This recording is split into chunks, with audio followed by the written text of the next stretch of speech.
Hey everyone, welcome to another episode of Movies, Music, and Mayhem. For any of you guys that are watching that are Schmodown fans, you know the mayhem that is happening. There has been so much going on today. I am so excited to get our guest on. She's having a little bit of technical issues, but here she is. I'm going to add her into the stream, guys. Everybody welcome the one and only Queen of Korruption, Shannon Barney. Hey, sweetie. Assholes, how you doing? Before you even ask, yes, you are free to swear on this. I figured as much. There's mayhem in the title, so yes. Well, also we're two broads, so I mean, of course we have to. Honey, you got me drinking on a school night. Girl, there's bound to be an F-bomb here or there. After everything that happened today, I had to grab my second bottle of booze. So, oh my god, how much have you been keeping up with today? All of it. So you know. Although I just saw like 28 minutes ago. I don't know what is going on, but another trade has happened. That one I do not know. I know the big one that they announced on the rundown, but I was talking about today's my brother's birthday, so I was on FaceTime drinking with my brother and my dad because that's just what we do. So yeah, and he bought me for my birthday, which was earlier this week. My brother sent me a bunch of local Virginia beers. So if any of you guys are from the East Coast, Virginia, is that 3 notches? It's 3 notch, and then he also got me 2 Silos Cream Ale. I don't know if you guys can see that, which is phenomenal. And then a bunch of other shit. He just gave me like a variety pack of beer. And I was like, game on, man. Let's do this. Well, as a belated to you and a happy to your brother. Cheers. Thank you. Anyway. Yeah. So the big trade that happened earlier today was Brandon Hanna got traded from my home at the Den to Robert Meyer Burnett for James White, which is a huge trade. It's very interesting with that happening right before the IG tournament. And then the one that just happened, thank you, Camshaft, Jader Paramo and Ken Knapsack from the usual suspects got traded to the Droogs, and a one first round trade to the Droogs for Ethan Irwin. Wait, what? Yeah. What? So basically what's happening is Robert Meyer Burnett is filling his spots right now with people who have had matches, getting rid of Ethan, who is an industry professional, and getting a first round draft pick. So I'm pretty sure that means that the Droogs are full and he will not be taking a free agent. Wow. Wow. Yeah. Merry Christmas, Burning Droogs. Merry fucking Christmas. What is that? He's had a big day today. Who knows? He is involved. He has been involved in every single trade this season. Every single one. Yeah. And all of them have worked out in his favor. Well, have they though? Well, I mean, kinda, sorta. He has lucked out more than any other manager this season. Like, I'm gonna pull up his list because it's just like I can't keep straight who's on which team anymore. So I'm gonna try and pull up the faction list because it's just my head swims. I forget who's playing for who. All I know is who's on my team, and like I know Mike and Chance are on yours, and like that's the only 100% thing that I'm sure of. You focus on you and leave fucking Chance alone, Rachel. Leave him alone in the comments. Leave him alone. You get to focus on you. You know what? If the child picks with an adult, just sometimes you got to get. Sometimes you got to get talked. That is a grown-ass little man who is ready to wreak havoc on this league, and yeah. I mean, I will never shortchange him. He is an amazing player. Just every now and then, we're almost like brother and sister, where we just really love to dig into each other and just go at it for blood. So the Droogs they traded away their first round pick of Ethan today. He traded his second round pick to us, James White. So now he has Alonzo, Seibold, Warfather, Justin Kroll, Josh Quevedo, Rebecca McKendry, and Bonnie Somerville. Yeah. So a real murderer's row there. Yeah, I don't know what the hell he's thinking. Like, it's one of those things that you just don't know what's happening. I give Robert Meyer Burnett a bunch of shit because it's just fun and very easy to do. But with every single hurdle he has faced this season, he has managed it quite well. And whether that's just dumb luck or strategy, we'll never know.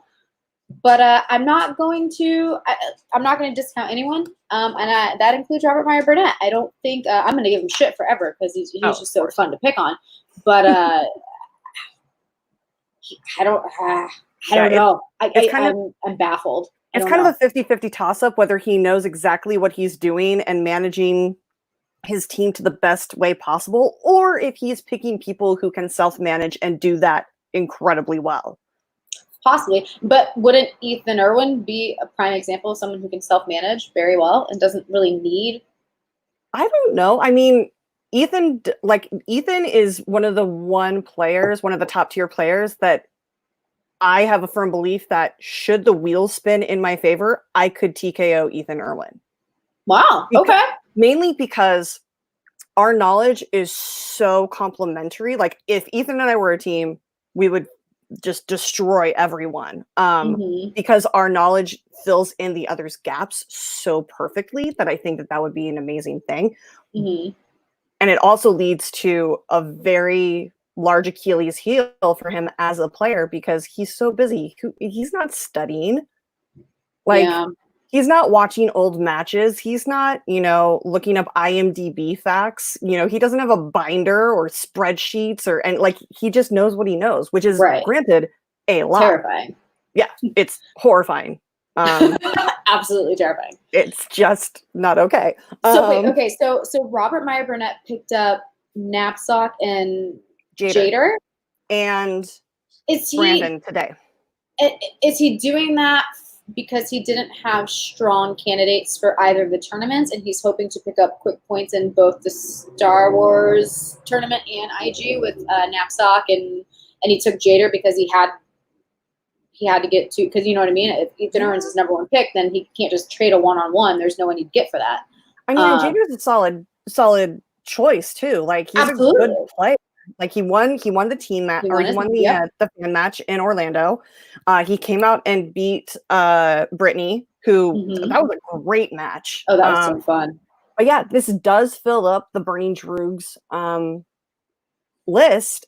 But then again, he does have some people on there that I don't want to use the term dead weight, but like, are they really going to be competing this year? Are they, going to be committed to this? Like, well, he's made his trades, but he still has the option to just up and drop people.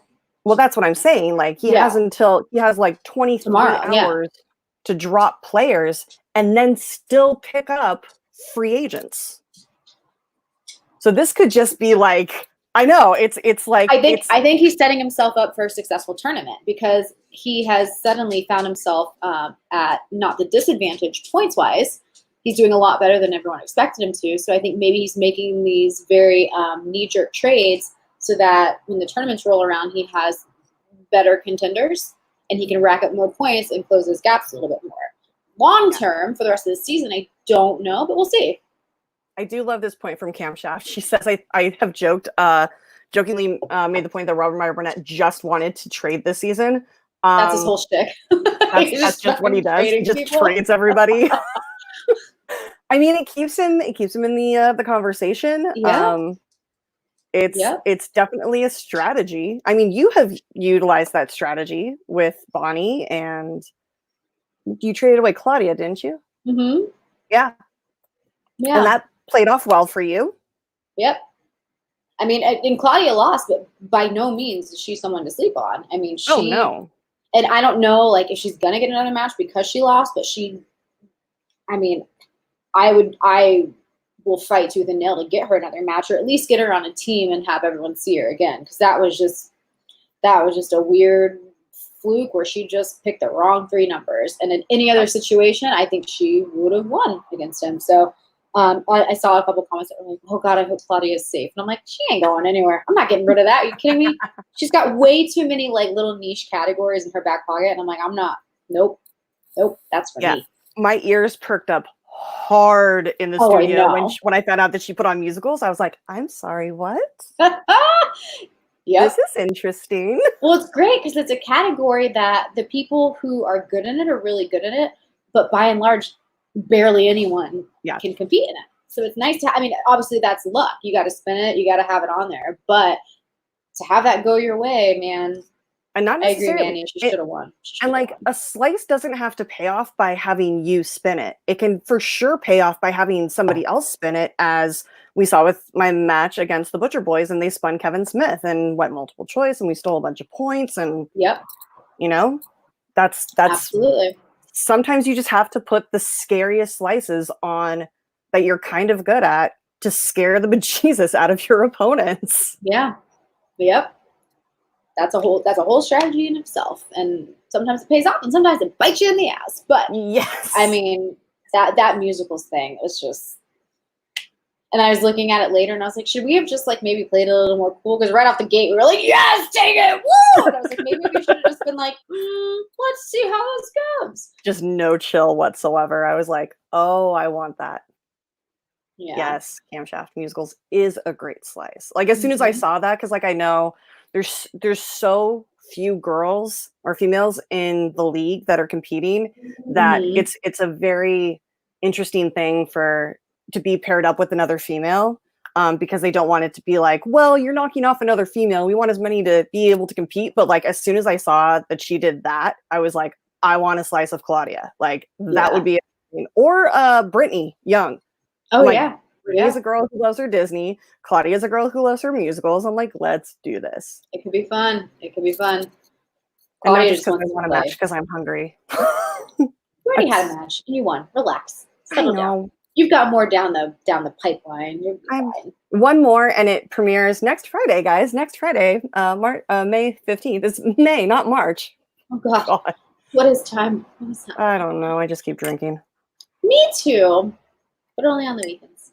Except for tonight. Except for today. It's a special occasion. It is a very special occasion. It is. So now that we'll come back to the schmodown of it all. Like it's never gonna end. All roads lead back to the schmodown, unfortunately. All roads do lead back. I mean, the show is movies, music, and mayhem, and I think that all 3 of those embody the schmodown. So absolutely. But I did want to use this opportunity to get to know you a little bit better, because everybody knows that you are the corruption queen and you are Mike's girlfriend. But like, I remember meeting you and having conversations with you about like, you are a nurse and you are going through some crazy bullshit right now with all of this COVID. So how are you handling everything? How are you holding up?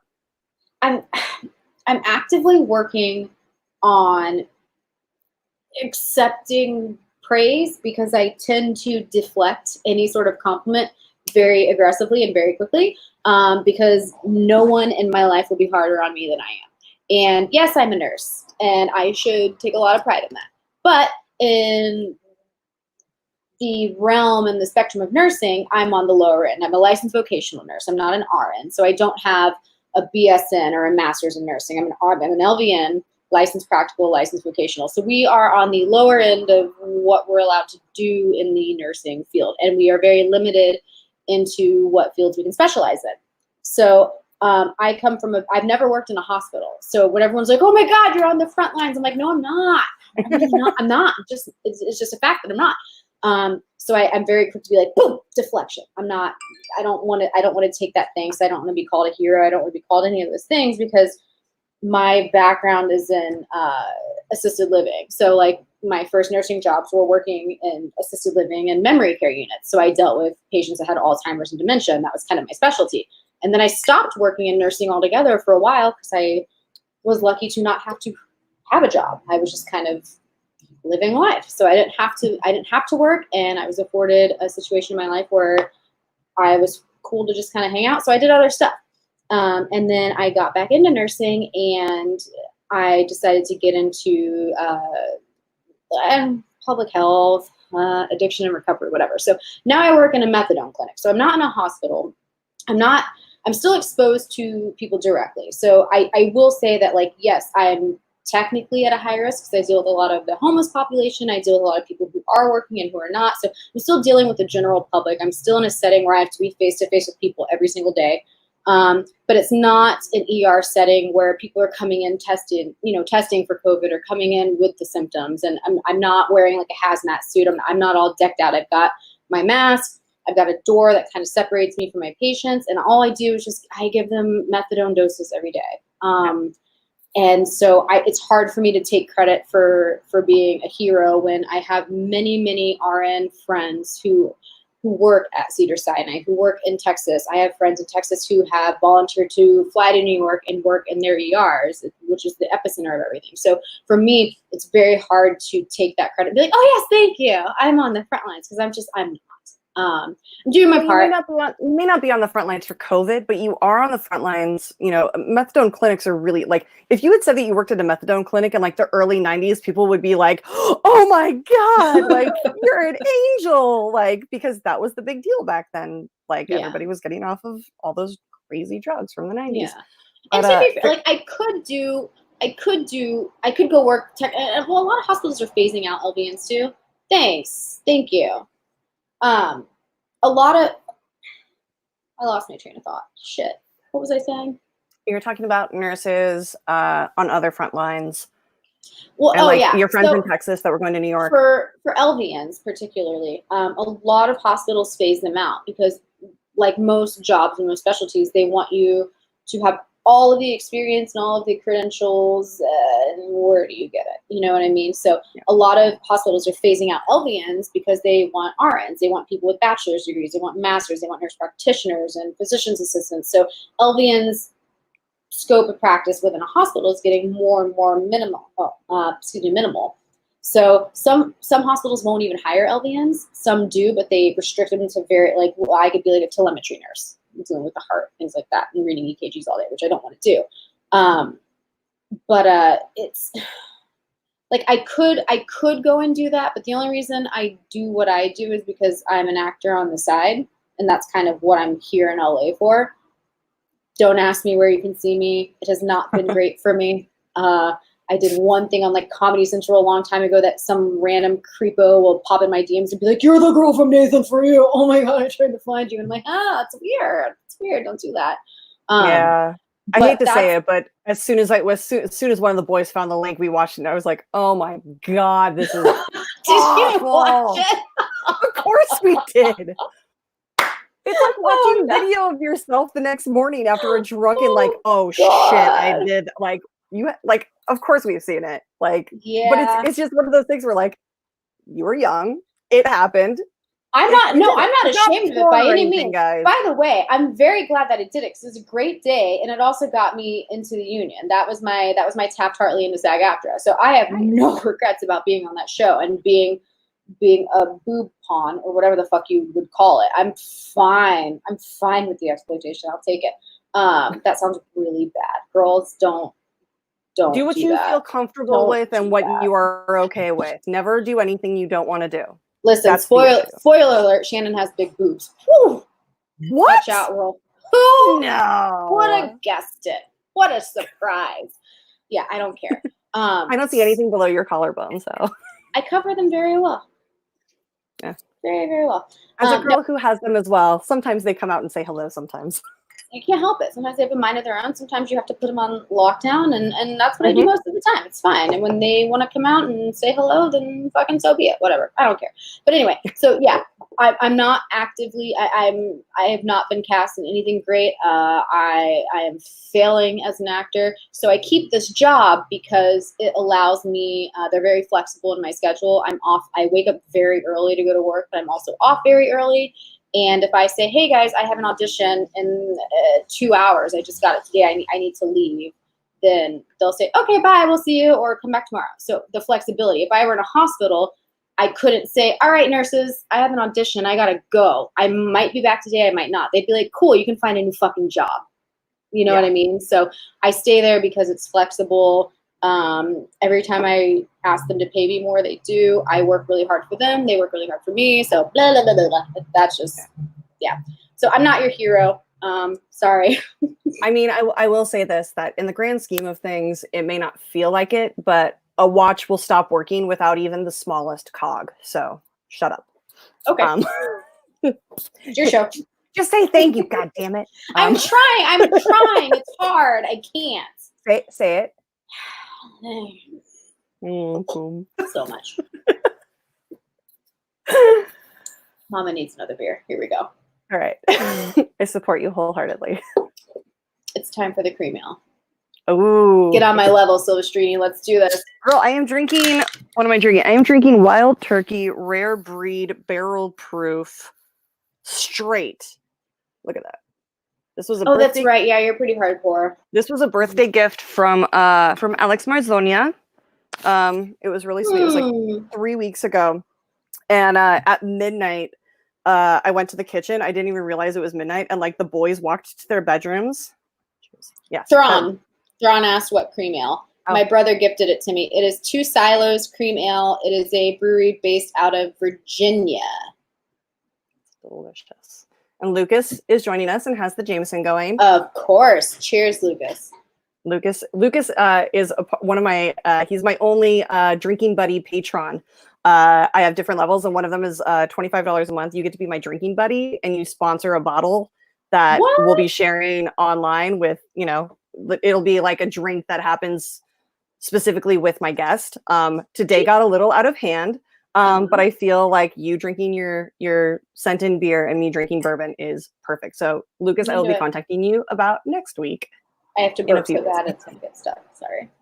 You're fine. I won't do it. You won't do what? Burp? Yeah. Oh, you're fine. It went away. I swallowed it. We're classy broads here. It's fine. That's right. You're a classy broads burp. You guys wouldn't judge me if I had some ridiculous loud belch. Mike would come in and be like, you're fucking gross. Stop it. Oh, Mike's so prissy. It's fine. She's so delicate. I love Mike. How are the pups? They're great. They're both dying because we've got this weird heat wave in Burbank, and we have like a wall unit for our AC, but we don't have central air. And the breeze is really nice when the sun goes down, but during the middle of the day, it's fucking 99 degrees in here, and these dogs are just like, they're sleeping all day. And you have those west-facing windows into the apartment, so like it just comes in. I know where they live, guys. I'm not a stalker. It's fine. I've been there. How do you have my address? Why have you been here? I'm just kidding. Because I watched your puppies. That's right. That's right. I got to walk Indy when I used to live down the street from you. Me sweet boy. My sweet obnoxious neighborhood watch boy. That dog's so fucking annoying. God bless him. I love him, but Jesus. My dog, the Boston Terrier that we have, the bigger one, she is such a good girl. And she's so sweet, and she doesn't cause any trouble. Okay, Manny, I'm going to give you one. Hold on. Nope. It's not ready yet. It's brewing. I'll let out a nice good belch for you guys as soon as my system says it's okay. We'll get there. You don't have to stop. Just let it go. It's fine. There's no, I feel it. I feel it in my throat, and I'm like, all right, this is the big one. It's like the fun California earthquakes, and it's like, bloop, tremor, and it just goes away. So yeah, I'm working on it. It's okay. It's brewing. It's gonna be bigger. It's brewing. You're never gonna look at me the same again. That's not necessarily a bad thing. Terrible. But you and Mike met because of the Schmodown. Yeah. Right? Yeah. It's like the most disgustingly sweet like love story. Like if you guys follow Shannon on Twitter or Instagram, which is right down there, at Oh My Barney, she posts like a ridiculous amount of photos with her and Mike, and they're just like the most beautiful couple ever. And my response 99% of the time is gross with a heart, because she knows that I love you guys so disgustingly much. And they're just the sweetest. Yes, they met because of Jen Sturger and Mr. PJ Campbell, who is doing a show right now. But do you want to tell the story about that? It is all her fault. I swear to God, I think the story has been told like a million times, and I honestly don't know if I want to bore you guys with the story because it's been told on so many platforms. Jen is a fucking liar. She's a con artist and a manipulator. And she didn't have to convince me. She's like, hey, let's go. It's my friend's birthday, whatever. We'll go say hi. She goes, this is the one detail. And I was like, oh, that's weird, but okay. Because I was not looking to date anyone at the time. She goes, there might be some fresh meat. And I was like, huh? I'm like, who says that? I was like, okay, whatever, cool. We'll go. That sounds like a Sturger line. We met at Jay Washington's birthday party a couple years ago. And I had no idea that he existed, but he was also under the impression that I had. So hot. Oh my God. Hard 6 on the Kinsey scale, gotta say. You're welcome. Guys, let's give Shannon a round of applause. That was amazing. Such body to it. It was great. No, it's hefty. It's good. That felt nice. All right. I'm ready to continue. Ready to go on.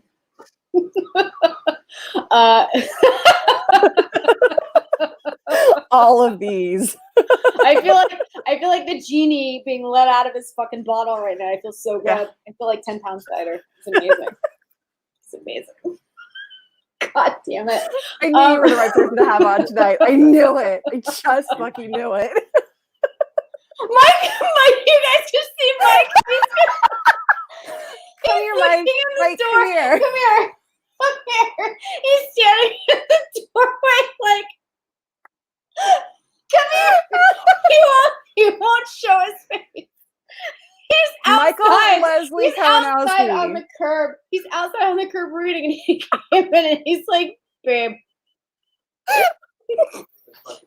He goes, you're fucking disgusting.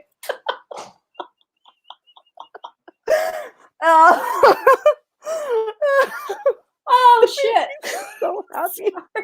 Sorry. Lovey's hard. I'm sweating. You get what you get, man. You get what you get. You don't throw a fit. Amazing. Amazing. So that's the lovely story of how Shannon and Mike fell in. Rachel thought she was bringing someone on to class up the joint. That was a lie. Hey, it was a wink and a nudge and a. Oh no. Girl, we got class the games. Me, I can't help it. I mean, I love San Antonio. I love San Antonio too. It's so great. I mean, it's a pretty sleepy city. Mm-hmm. The thing about San Antonio is like it is a military retirement town. So in the realm of how exciting it is, not so much. There's not. It's very similar to LA, in which you cannot you have to drive. Yes. And everyone in Texas, for whatever reason, we just drinking and driving is just what happens. It's called a roadie. Yeah. And typically, let me just say that it is not for the driver. It is for the navigator or your passengers. Yes. But like I'm accustomed to having a roadie. If I'm taking a road trip, if I'm going somewhere, and this is like my mom's side of the family, my dad's side of the family, who's in Rhode Island, so totally different, but also the same. When they pick us up or we're going somewhere, they give us roadies, whether it's a mimosa or a beer or whatever. The driver stays sober because laws matter. Mm-hmm. But whoever's in the passenger seat or in the back, you have your roadie and you drink it discreetly, and that's just how we roll. And Mike had never heard of that, and so when he met my parents, he was like, "They're just popping open your mom's just popping open a fucking Coors Light right now." And I was like, "Yeah." My dad shows up. We go to Rhode Island, and my dad's like, "I got you guys wine spritzers." It's like 1 o'clock in the morning, and I'm like, "Great, I can wake up now." And Mike's like, "I'm not drinking this. Like, what are you people doing? It's 1 o'clock in the morning." I'm like, you don't know what this is? I'm like, "This is a thing." And he's like, "It's not a thing." And I'm like, "Yes, it's a thing. It's a thing." So certainly, I know in Louisiana they call them travelers. So like when you walk around, like there are certain counties. I think it's now counties and not cities, where you can walk parishes, around with, right? Weren't they, I spent 4 years in Louisiana. Yeah, you can walk around with a drink. So like if you're at a bar and you're walking home, they will literally take it and pour it into a red Solo cup and give it to you because they're like, we're not going to waste the booze. Like that's just sacrilegious. Yeah. And then when I lived in Nashville for about a year and a half, I found out that until like 2008 or 2009, the law was that you could have open containers in the car as long as it abided by like the Mary, what is it? There was, as long as there was one less open than there were people in the car. Oh, I haven't heard of that. Yeah. So I like do know if there were 3 people in the car, you could have 2 open drinks, but like the other 2 people had to like claim them if you got pulled over. Damn, that's hardcore. All I know is where I come from, we have drive-through liquor barns and drive-through alcoholic slushy facilities where you can literally drive through a barn, order your daiquiri, and they put a seal on it and they say, oh, it's don't drink and drive, but it's literally a drive-through liquor barn and it's the greatest thing ever. And that's just Texas. That's just, that's what you get. New Orleans has them too. They have the slushies, the alcoholic slushies. They're like those old school like film centers that got converted to like drive up slushy bars, and you could roll up and like there's always a cop sitting right there, and they give you the cup, they give you the straw, but the way that the top is that once you put the straw in, pierce it. As soon as you do that like they will pull you over. Like Yep. It is nuts. So like as long as you can order like 17 of them, keep them in your car, it's totally fine. They're not gonna, they might pull you over, but you're not gonna get a ticket. But if one of those is unsealed, ooh, you are done for. You're done. Yeah. You're getting a DUI. It's over. Yeah. Yep. So were you into movies before you met Mike and his insanity of IG? And No, I've said this before too. Like I didn't grow up in a movie forward household. Like I didn't spend my teenage years going to the theater with friends and seeing movies and doing that. It's just I never disliked movies, but I never had any sort of like visceral connection to any sort of film. I was just always like, okay, like even until I met Mike, I was like, I didn't understand that you could watch a movie in a movie theater and be like, oh my God, I'm going to go see that like 5 more times in the theater. I was just like, no, I saw it. I watched it. Fucking loved it. Fucking hated it. I don't need to see it. I'll go see the next thing that I want to see. I never was invested in movies. That's the thing. I appreciate them. I love them. I want to be in them. But I never had that. That's just not what I grew up with. My parents never pushed it. We're not fandom people. There's nothing I grew up with where I'm like, I'm a Star Wars junkie through and through. My mommy and my poppy were all Star Wars fans. It's just not my expertise. It's not my field. Your Texan just came in hard. My mammy and my pappy. So like, which is, I find really interesting because as an actress, were you ever like drawn to a certain actor or actress that like you just wanted to emulate, or a role that you absolutely fell in love with, or? No. This is gonna be the worst interview ever. Like Mike knew he wanted to be an actor. He knew it. And that was his thing. And that's what he's been dedicated to his whole entire life. There he is.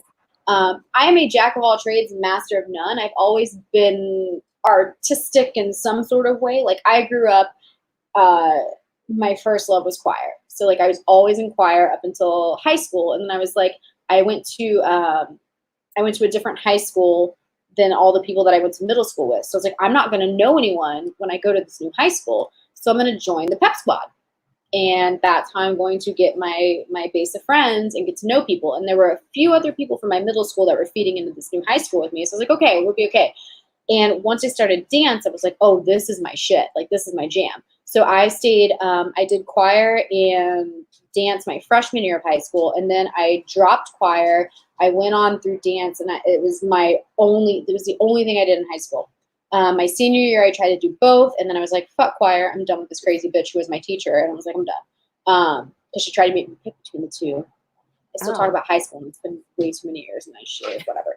I'm a Texan. Look at that. Those choir directors are batshit crazy. She was crazy. Her ass recruited me in 8th grade, and then by my senior year, she was like nuts. And I was like, I'm not doing this. I'm having way too much fun in dance. So I was like the head officer on my dance team, and I did all that thing. And then I got sick of that sorority feel. So when college came around, I was like, I don't want to do anything.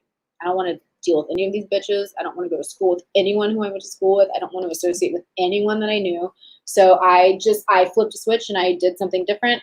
And so I've always been an entertainer, and I've always been into arts, and I've always been into that thing, but acting never really occurred to me until one day I was like, I could do that. And I was like, why am I not doing that?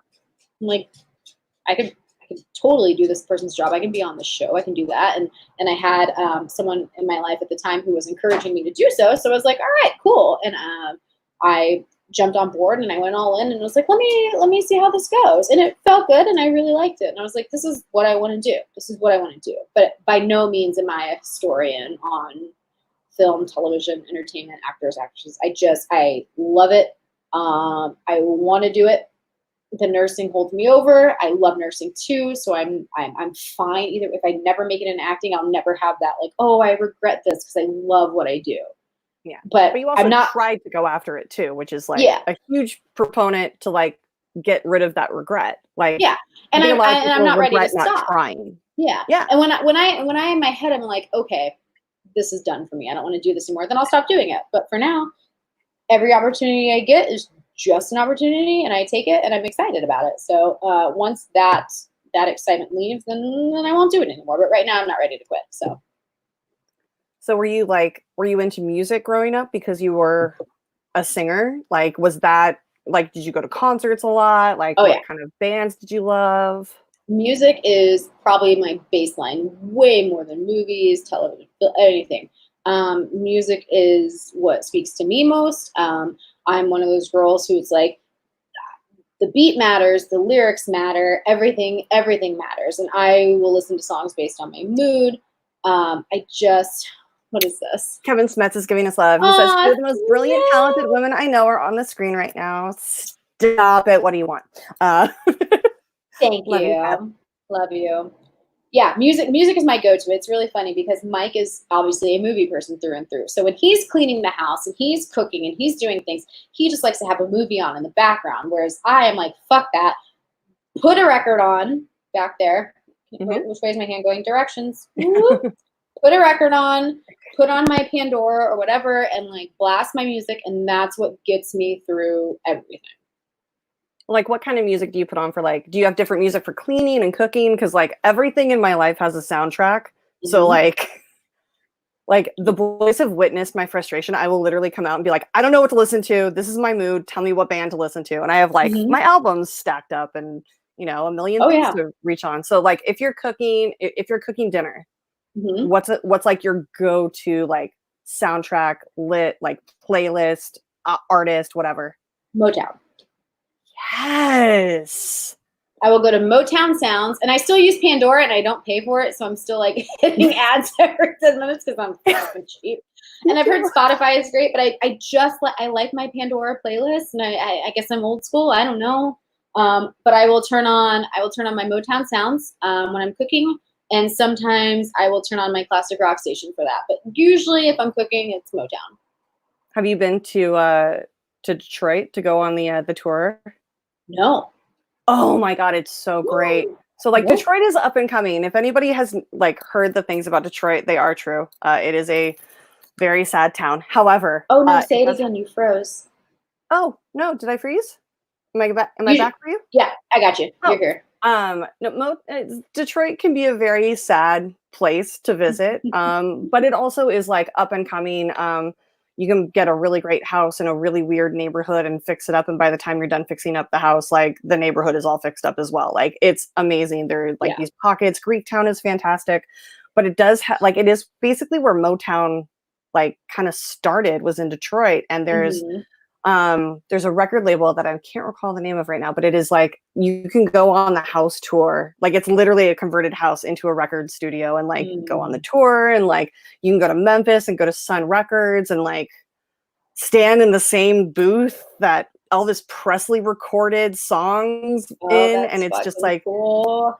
You walk into the basement and like you just feel like the presence of all this talent, and it's just so fantastic. And then you go to Beale Street and get drunk, and it's amazing. That sounds like a win-win. I'm all for it. It is. Go have spaghetti with barbecued shredded pork on it. It sounds disgusting, but it's delicious. Yeah, that sounds amazing, actually. Yeah. And I'm quite hungry, so that sounds perfect.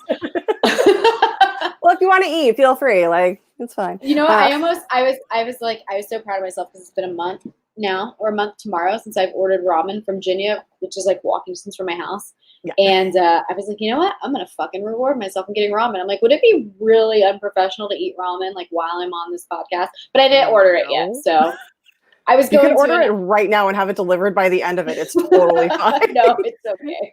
It's okay. Send mine. Take the dogs. 10-minute trip. It's fine. Exactly. No. Let's talk more music. I love music. I'm really bad with band names and titles because they're so fucking ambiguous and weird. But I love everything. Well, I'm doing it. Go ahead. Have you found that you like movies more based around music or musical artists, or totally. do you? Okay. Totally. I loved Suicide Squad, which apparently is like the worst fucking movie ever. I loved it. I had so much fun watching it. And I think a lot of that had to do with the soundtrack. I was just like, this fucking song is great. Oh, I'm so pumped up. Like every scene was amplified by the music. And I was like, that's what did it for me. Birds of Prey. I was like, this, and I actually like that movie very much on its own. But that soundtrack, I was like, holy shit, I'm invested. It's just so good. Just so the fact that it's like 99% female lead singers, and like it's just so ballsy and like in your face, like crunchy guitars and like hard hitting lyrics. Oh. Yeah, I went to go see that with Alex and Brandon. Like they're sitting on both sides of me, and I'm just like freaking out. And then the hair tie line comes in, and I like jumped out of my seat, and I was like, yes, yes. This is what happens when women write and women direct other women. They understand. Exactly. I'm so sad that it bombed. I'm so sad that it's not getting the credit it deserves, because I am like, again, you guys know, I've said it again. What? Oh. It was from Saul. Yo, between the lioness and the queen and the booze, this episode is overflowing with moxie. Fuck, I love that word. Cheers, babe. Indeed. Yeah. I think that movies aren't half of what they are without the music behind them. I think that they are both. What is Risky Business without Tom Cruise in that scene? Yeah. Like without hearing, just take those, like literally as soon as you hear the piano, da, da, da, da, da, da, everybody is like, where's my white button down and socks? Like, Where is Reservoir Dogs without Stuck in the Middle with You? Oh my God. Seriously. What is American Psycho without exactly? Where is American Psycho without Huey Lewis in the news? I mean, come on.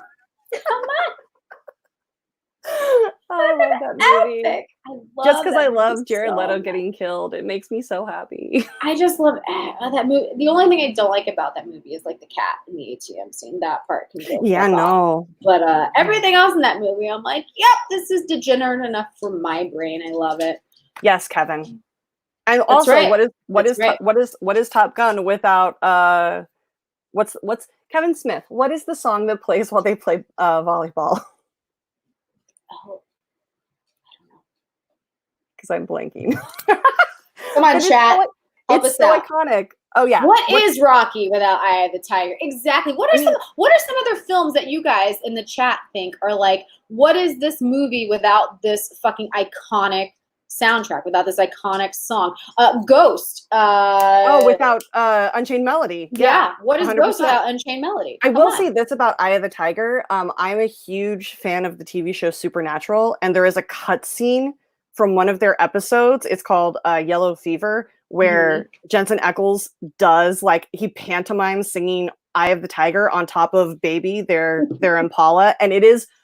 Honestly, if you need to laugh, just Google Eye of the Tiger Supernatural into YouTube, and it is probably the best 4 minutes of your time that you will spend all day. It is so wonderful, and also you get to stare at Jensen Ackles, who's disgustingly attractive. Not about that. Yes. I mean, to be fair, anything with John Williams. Mm-hmm. Anything. Perfect. Yes, Carry On My Wayward Son is classic for Kansas, and that is great. Great. Oh, now everybody's just yelling at each other. No. But I like this. You guys, what are some of your other favorite songs that just make I feel like I'm not getting enough of this. I want more. Yeah. Now I've talked about this. Jenny Lawson. There you go. Yes. There you go. Did you know that song was originally offered to Billy Idol? No, I didn't know that. He turned it down. I think because he had to go into rehab. But he turned it down hard, and then I can't remember the band that plays it, but they came in and like it was an instant classic for them. Wow. Breakfast at Tiffany's without Moon River. Absolutely. Yeah. Although it's sad that like a lot of people nowadays is like, breakfast at where? Like the song Breakfast at Tiffany's, and I just want to punch them in the throat and then make them sit down Clockwork Orange style and watch the movie. Never seen it. It's so good. Simple Minds, yes. Pinky Thron. What is Dangerous Minds without Coolio? Without Coolio. Come on. Oh my God. I had his dad as my limo driver for my junior's prom. I'm not even joking. Did you really? Yeah, he like had a photo album with him. He had just picked up from like, the photo place, like actual photos, guys, because this is like back in the day. And he like handed it, like was picking all of us up. We were taking our photos in front of the limo when we get in. And he goes, "Hey, do you guys want to see something really cool?" And like tossed the album back to us. And it's him like hanging out with Coolio and his kids. And we're like, "What is this?" He's like, "Oh, that's my son." I'm like, "And you're driving." He's like, "I really like hanging out with you young kids." And I'm like, that is the cutest ever. So cute. And if it wasn't him, then that was a really creepy experience then. Yeah. Yes. Thank you, Manny. Playing with the Boys. First of all, Kenny Loggins. Anything Kenny Loggins does. Yep.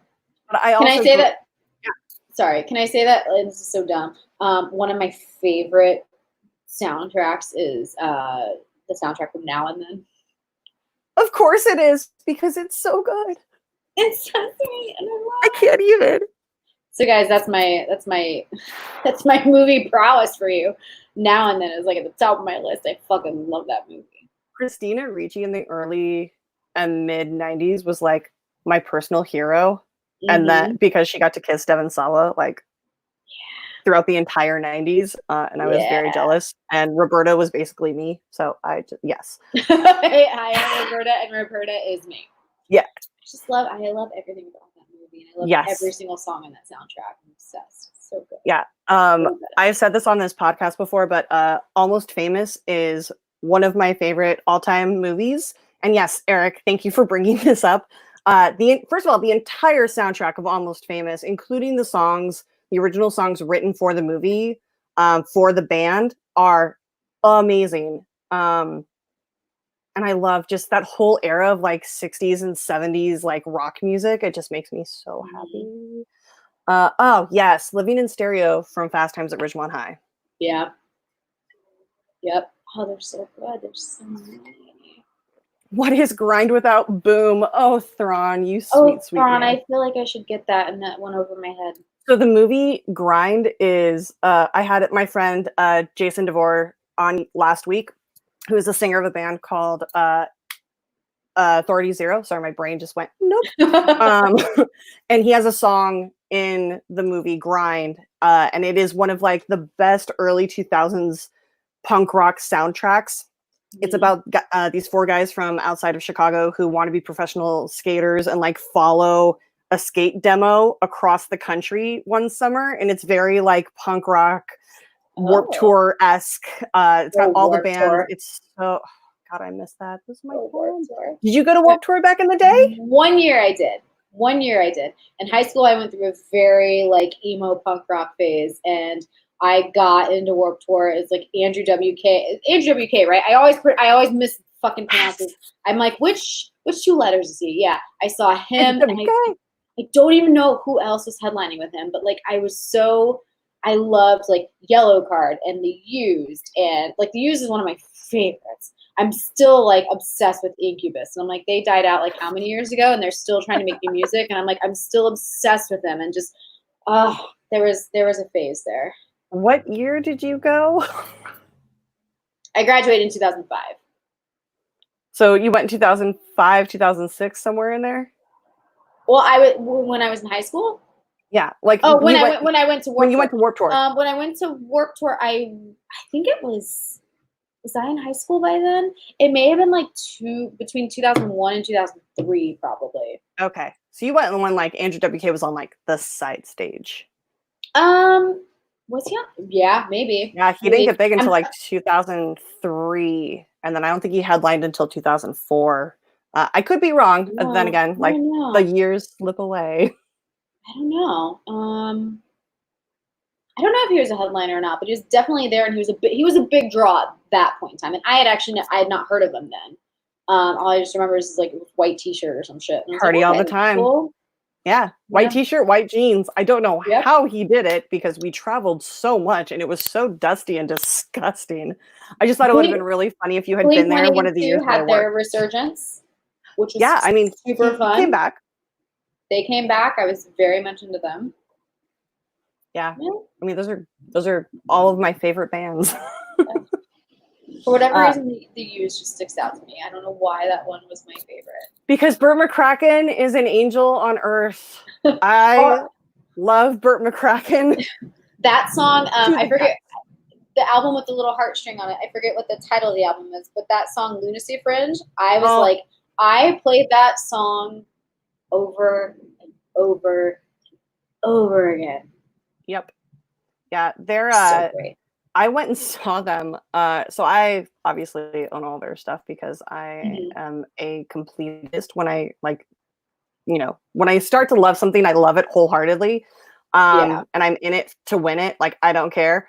And I hadn't seen them live in like 4 or 5 years. And then my tour happened to be in DC when they were playing, or we were in Baltimore and they were in DC. And so I took the night off, or we had a golden day, and they happened to be playing at the 930 Club in DC.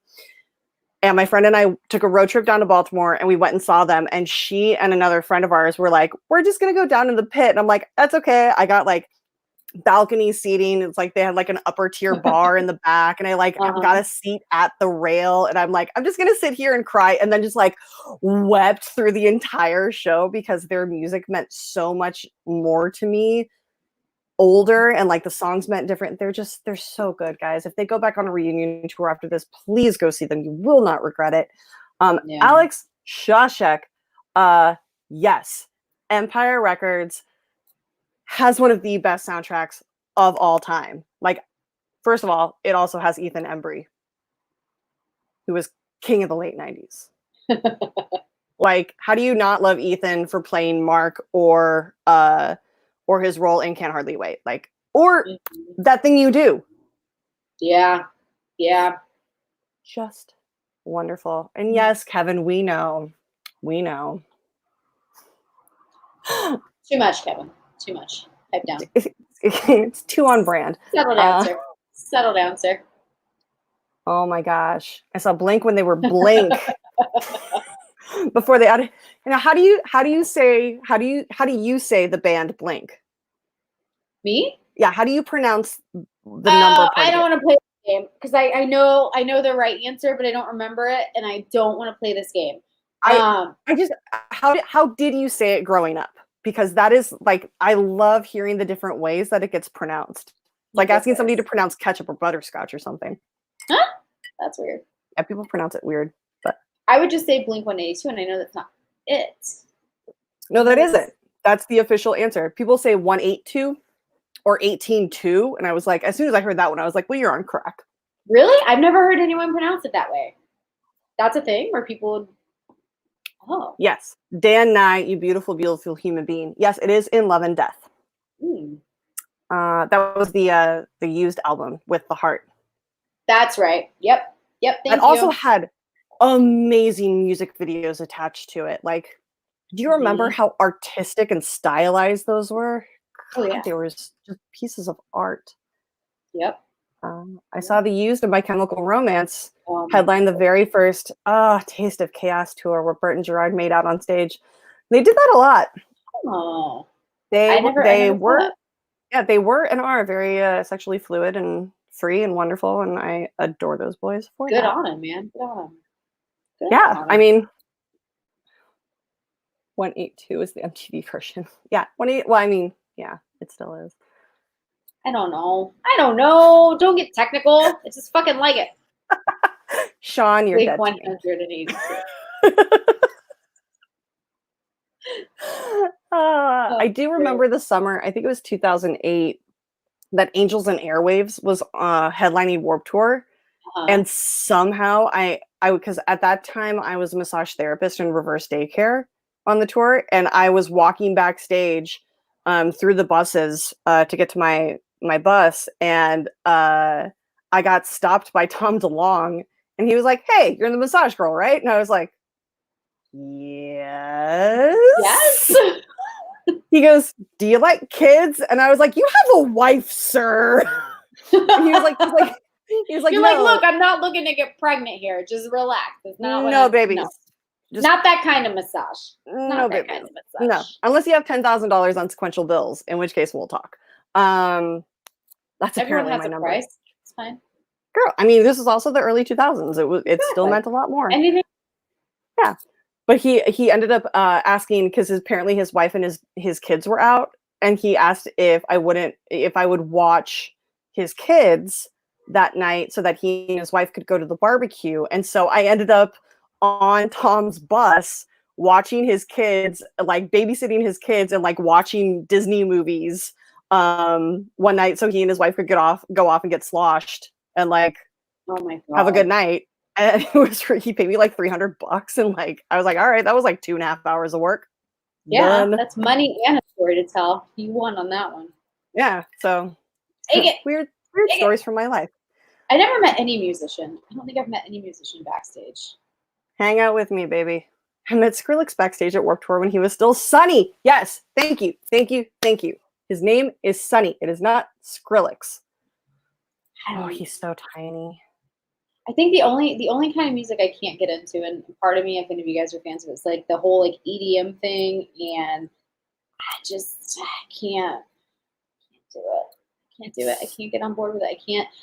I appreciate DJs who know what they're doing, but I just don't do enough drugs for that. Yeah, it's aggressive. There's a couple songs that have been like on the charts that have been released throughout the years. I'm like, oh yeah, this one's fun. I can jam out to it, but like I can't. I don't know how people just like, you have to be on drugs, right? Does anyone listen to that shit sober? I mean, there are some artists that can have a song and like the beat or whatever, it's mellow catchy enough, and it's just background enough that like you can have it play for whatever, but it's not like and with like banging on drums or like it's. I feel like it's the equivalent to like food science, where like you put the chemicals in and you mix them up to say, okay, this is going to get people addicted. This beat, this BPM, this whatever. This is going to make people go, okay, this is catchy. Like most pop music, which I love. I'm not going to deny that. I listen to it all the time. There's a reason it's fucking top 40. But it's like, it's almost like a scientist went in and goes, this is how you're going to make the song work, and this is how people are going to listen to it. And that's what like all of EDM is to me. Is like, let's scientifically figure out what's going to hit, and then we'll get people going on it. Yeah, I don't know if it's technically classified as EDM, but I did do one tour with DJs, and it was Crystal Castles, who was kind of like a DJ EDM, but they traveled a band. Mm-hmm. Hi, Mike. Hey, speaking of Mike, can I do everyone a favor and sub Mike in for like 2 minutes while I go to the bathroom? Of course. Potty break, guys. Yay. Oh, he's not going to do it. I'll just hold it. No, it's okay. You can go pee. No, it's fine. I'll just get a UTI. It's okay. It's fine. I'll just hold my bladder. You can go pee. It's okay. I can talk for days and days and days without having to breathe. You guys, excuse me. I'll be right back because I don't want to pee my pants. I'm too young for that. And I don't have any Depends in stock, so I'll be back. Yeah, we'll put you back on in a bit. Okay. Pay lots of money for me. What? Pay lots of money to watch me play a laptop. Yeah, that's basically what it is. Camshaft. So mean. You guys are the best. Wait, Weston distantly. I don't understand that question. Oh, yes. Are you related to Bill Nye? Dan, yes, distantly. Got it. I mean, you should just say yes at this point. Just agree to that. Oh, wait. No, Mike, come back. Mike just sat down and I missed it. Michael. Go back. Go back. Come back. Sean wants you to show your pretty face. I'll just keep it on in case he comes back. Anyway, you guys are the best. Thank you for hanging out. Tonight's been so much fun. We still have like a little ways to go anyway. If you have any questions, get them in on Streamlab. Otherwise, I will probably miss them because it's getting to that point in the night where the booze is having a lot more fun than I am. Of course. Yes, we know he is a very pretty man. Coming from you, Dan, that's saying something too. I love that she's dancing towards us. That makes me so happy. Oh, yeah. Oh, wow. I'm very blown out. Holy shit. Mike sat down for like a quarter second and then left, and all I caught was him doing this. And I was like, no. He was like, yeah, gotta go. See you when I see you. Yeah. I don't know. Let's see. I'm very blown out. My apologies.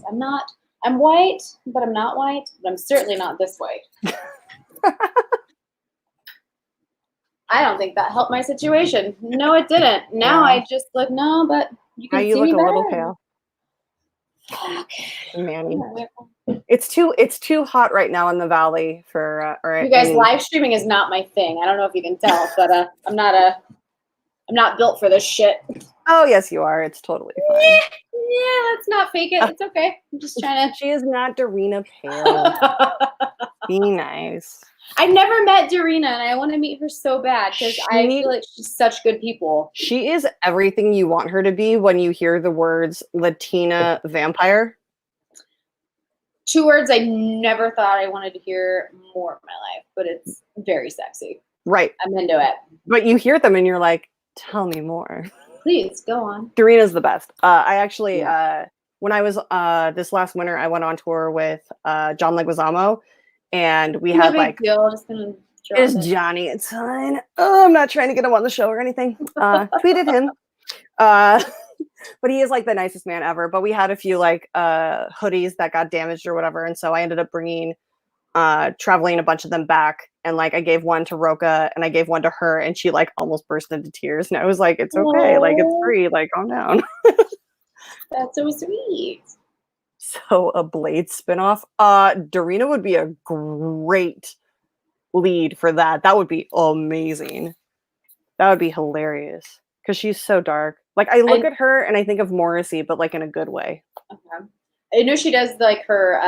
She does little like DJ dance parties, right? Is that her thing right now during this quarantine time? Yeah, she does dance parties. I think she's doing like a horror dance party next week. How does that work? How drunk do you have to be to? I don't know, but I feel like we can not get for there. Her. I'm talking about for the people that are on it. Like how, like she's controlling the situation, so she could be totally sober and having the time of her fucking life because she's the one doing it. But I'm like, I've seen all the guests on there. I'm like, how does that work? Do you guys like? How like your speakers must be amazing. Like, how does that work? Or you just have no shame, and I really appreciate that. I mean, to be fair, a lot of her guests are our friends, and we know they have no shame. That's right. Yeah, you're right. You're right. I was trying to think. I'm like, if I ever went, I'm like, I don't think I'd want to just sit there and dance, but like. But it's fun. I mean, Mark and Julie are on her next episode. I did watch some of it, and I was like, okay, I like it. I like it. Yeah. You can't have any shame. I have a little bit of shame. I have a very small amount of shame, and that's just one thing that I'm like, I mean, in person, I'll act a fool and embarrass the shit out of myself, but for a live stream, like, that takes some talent. I appreciate you guys. Yeah, I have like a tiny pebble of shame, but it's like buried real deep. Like I don't even know where it exists in my body or psyche anymore. Like it's just gone. Like you travel with Warped Tour for so many years and you're like, I don't care. You don't know what shame is. The weirdest shit has happened to me in the most public of places. Whatever. Yeah, I like to suppress my shame monster. I like to keep them down. Shame is good. And anybody watch Big Mouth Shame Monster? No. Oh my God, that show is my everything. Oh, I remember that show came out right after I worked the Oh Hello Broadway show with Nick Kroll and John Mulaney, and I remember hearing about it being in production and like hearing about the ideas, and I worked there for the first week that it was on Broadway. I helped them open. And the only way to get out of the theater was to walk through the backstage area. And it was a very like old theater. So it was very poorly designed for its, for what we do now. And so opening night, I had to leave. And the only way to get out, because they literally like chained the front door is closed. You have to go out the back. The hallway's about this wide, and I am not that wide. So I have to turn sideways, and even sideways, I'm not that wide. And there's people just lined up. So I ended up getting stuck literally nipple to nipple with John Mulaney and just being like, hey. And he's like, who are you? And I'm like, I sell your merch. He's like, oh, okay. And like started to have a conversation. And I was like literally. You're like, our nipples are touching.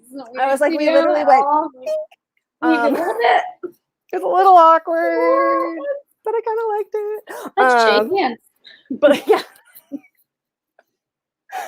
But I remember when we started, like the house manager was like, there's a lot of famous people that are coming to the show. Don't talk to them unless they talk to you. And I'm like, no. I'm like, if I see, like, I'm like, I can't not talk to people. I don't care if you're famous or not. And if you're famous, I want to talk to you even more because I love busting your balls. And it's so much more fun. And they respect you and then they, laugh and it's fun. Like, there's a line that you don't cross, but still. But yeah, I got to meet Nick Kroll and talk to him about like the show, and he was just telling me everything about it. He's like, yeah, there's a shame monster and blah blah blah, and I'm like, oh my God, so it's like real life, but like my psyche is external. And he's like, yeah. I'm like, oh my God, that's amazing. The depression kitty or whatever her name is, I forget her name, like the big fat purple cat. Oh my God, I was like, wow, that's real. I legitimately cannot think the words. Baby.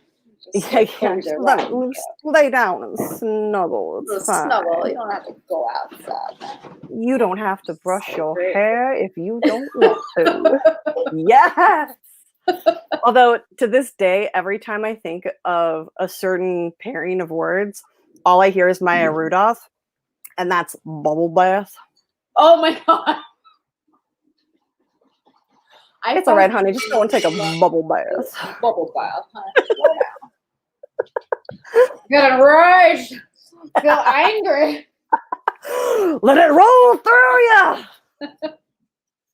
I love. I wish I remember any of her actual quotes from the movie because it's so, or from the movie, from the TV show, because it's so good. I didn't even know it was her at first. Some bubble bath. Bubble bath. It's so baudy. Like it's so just great. So great. What about the old guy? He reminds me. And very loosely, how Christians on SEN going, like the guy, the old fucking like, no, the old hormone monster, the one who was like all like decrepit and fucked up, and he's like, yeah, man, and he's like dying halfway through every sentence. Coach Steve's hormone monster. Yeah. Where Coach Steve is a man in his like late 40s who still has a hormone monster. Oh my God. Guys, if you have no idea what we're talking about, please turn this off. Go to Netflix and watch like the 2 seasons and the Valentine's Day special, which is amazing. If you're part of the lowest common denominator like myself, you'll really appreciate the show, at least for a few episodes. It's so obnoxious and it's so outwardly like crude that I'm like, even me, I was like, okay, I got to take a minute and like not watch this. And I kind of watched it in passing. I'm not like invested in it, but oh my God, it's so fucking dumb and funny. If you just need a break and you got to turn off your brain and watch idiots just do something they love, like it's such a stupid fun show. It's so good. And it's like this beautiful view of puberty and like growing up. I think that Netflix does that really well with their shows because they have Sex Education. Have you seen that one? I've seen a few. Yeah. I didn't finish it, but I've watched quite a few episodes of it. Yeah, it's really definitely worth it. They've got 2 seasons out. They have what was the one that just came out? Never Have I Ever, which is about this teenage Indian girl in high school, and she is super competitive. She's trying to get into colleges, and it's really sweet. It's not what you think it is. It gets really deep. Netflix is doing shit right now, and it makes me Sex Education was great. Yeah. Yes. Wait. Yep. If you meet Nick Scroll, ask him about the Caveman Show. Oh, no, he doesn't. He hates that. Apparently, they've already had that conversation.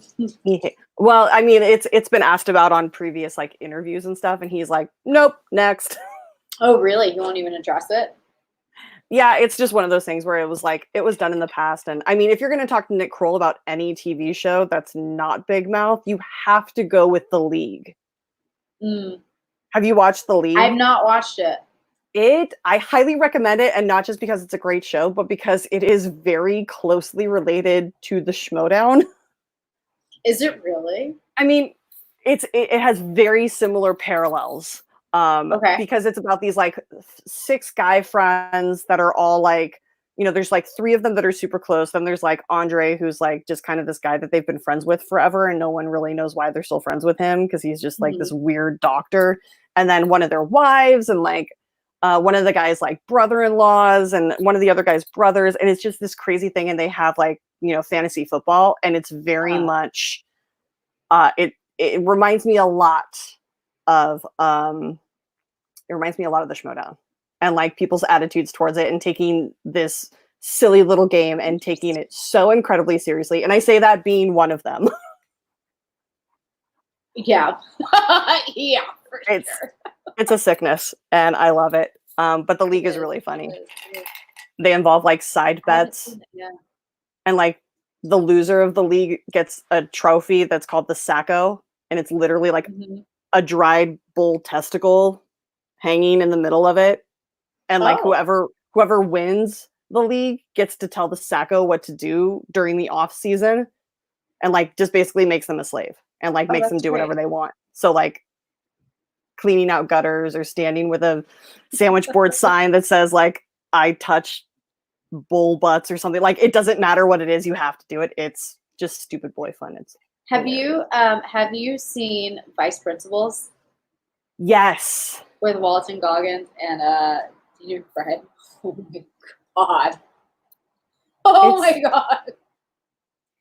I binged the shit out of that show, and I haven't watched it in a little while, but I'm just I feel that's one of the most underrated shows that has not gotten the credit it deserves. The way those two work off of each other, I don't care how dumb and stupid it is, that show to me is perfection. Again, lowest common denominator. That's what you're working with here. But Walton fucking Goggins. I am obsessed. I love everything about his weird fucking face and whatever his methods are. He's just so funny to me. Now, did you watch Eastbound and Down before that? No, which is crazy. Oh my God. I did not, I don't know. But I had a really good friend of mine quote everything from Eastbound and Down constantly. And I need to go back and I need to see it because it's right up my alley. It's so good and so terrible in the best way. It makes me so happy. Every time I see his face on screen, I'm like, Kenny Powers. Yeah. You have to. It's so funny. Everyone thinks we'd be talking about Ozark or really riveting shows. And I'm Vice Principals. Let's talk about that in Big Mouth. Really riveting shit. Sorry, guys. Yes, he was totally wasted in Ant-Man 2. He was great in it though, but they could have made his character a little more better. It's okay. I hear puppies barking. Yeah, Mike invested in a mic and some headphones, and apparently it's really fucking good. I hear it too. It's right. Well, I mean, to be fair, it's not my dogs; it's dogs outside on the street. So. Oh. Well, to be fair, I'm trained, it's just in me. I have canine ADD that I could be having the most intense personal important conversation of my life with you, and there'd be a dog walking by and be like, and then my doctor said, oh wait, there's a dog, I have to pet it. Like, yeah, that's just being a good person, as far as I'm concerned. Dogs are the best of us. It's a great gauge of what kind of a person you are. If dogs distract you from literally, you could be in the middle of like being balls deep in the most beautiful girl on earth, and there's a puppy that walks by, you're like, Pupper, I want to pet it. And if you don't do that, then you're probably not a good person. Well, if the dog barks at you and like snarls at you, then you're definitely not a good person. It's like that in children when they don't like you and you're like, ooh, I swear, I'm okay. I'm okay. And you just feel guilty for the rest of the night. And like you go drink yourself into a stupor and fall asleep and have I'm never going to be a good mother. No, I mean, I will edit that comment to babies because children can be little shits. Oh, but they're fucking honest.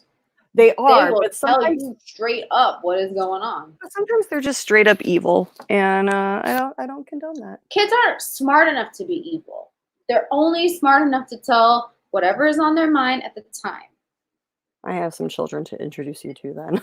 Oh, change my mind. They have literally changed my whole stance on, I want children. I'm like, I never want Well, I mean, kids. they're a little bit like dogs in the fact that, like, once they see what's working in their favor, they'll continue to do so. So they learn, but I'm just saying, by nature, they're just honest people. And that's the most terrifying thing about them. I would love to see a conversation, because, like, everybody compares toddlers to, like, you know, they're just, like, drunk, like toddler or drunk.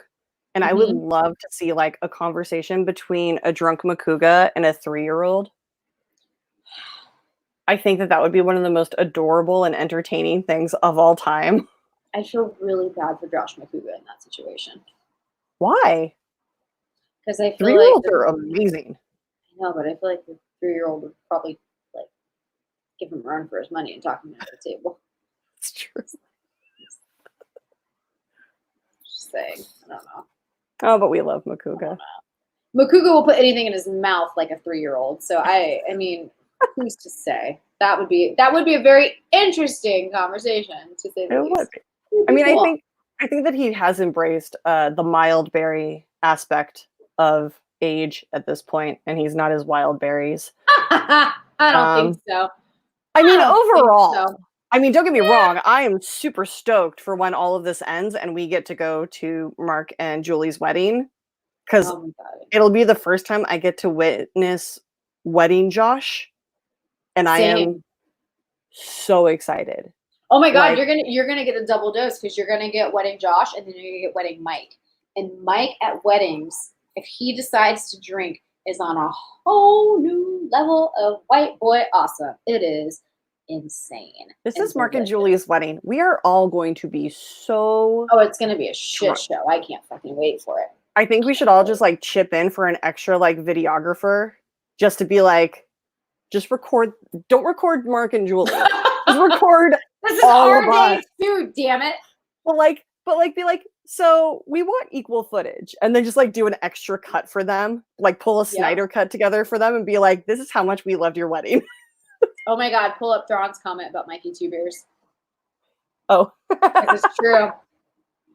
I have to say for my birthday weekend, on Mike's own volition, and if you obviously, you know, Mike is a lot more private than me. I throw everything out there because I'm an open book, and he's like, hey, a little mystery here. And I'm like, nah, no need mystery. Whatever. We're not single. We don't need mystery. Mike is not a drinker. My grandfather's philosophy is that when someone comes to your house, they should be able to request virtually any drink, and you should have the things to make it for them. Yeah. So he takes a lot of pride in his liquor cabinet. He takes a lot of pride in his drink selection, and that's just how both sides of my family are. The first thing they will ask you is, what do you want to drink? And the first thing you'll notice about them is that they're probably drinking. They're not alcoholics. No. Technically. No, alcoholics go to meetings. Let's just be clear about that. They're just very social drinkers, and that's just what we do. We have a lot of fun with it. Like my mom and her brother will have like bourbon tasting nights and shit. So we're very into it. We very much love it and we enjoy it. But that's my grandma's philosophy. If someone comes over to your house for the first time and they ask for a drink, you should be able to make it for them. Yeah. And Mike is not of that belief. He does not drink. He can drink, for anyone who doesn't think he can. He can hold his own liquor, But he doesn't like feeling hungover, which who does? And I don't blame him. And drinking is very much on Mike Kalinowski's terms. But for my birthday weekend, he decided on his own volition. I didn't ask because I know better. And he was like, hey, I feel like popping up in a crispy boy. Like, let's do this. And he drank more than me. And I was like, oh, shit. All right. And then like, the next day, he was like, hey, you're going to the store. Get me a 6-pack. And I was like, I'll get us a fucking 12-pack. Let's do this. And he took it like a fucking champ. And he's like, and in my mind, I'm like, okay, he's done drinking for the entire year. He's not going to have a drink with me until 2021. Like, I don't know what's going to happen. Until the next draft. But it's so funny because he is very much, in most situations, it's like 2 beers and that man he is feeling it. And he's not sloppy, but he is feeling it. And you can tell that, oh boy, he's a very cheap date when it comes to drinking. It's amazing. I loved it every time that you guys would come drink with us after a taping. And like, you knew when Mike had his 2 beers and he would just be standing there smiling and just glowing.